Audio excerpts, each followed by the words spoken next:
how to see community post you liked on YouTube. Hey everyone, welcome back to the channel.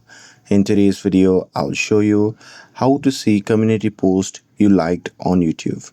So now without further ado, let's get started. So here, first thing first, open the YouTube app on your phone. And now here, once you're inside the app, just tap on the profile icon shown in the bottom right corner of the screen. And now here, once you're inside the profile section, you can just tap on the gear icon shown in the top right corner of the screen. And now here from the settings section, you can simply scroll down and tap on manage all history option. And now here, once you tap on that, you'll be prompted to the interface like this.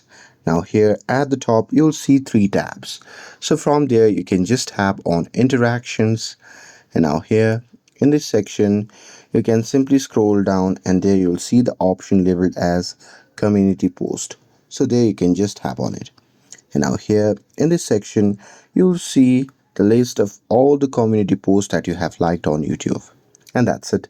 With this, if you found this video helpful, then don't forget to like, share, and subscribe to get updated for more videos. Thanks for watching, and I'll see you in the next video.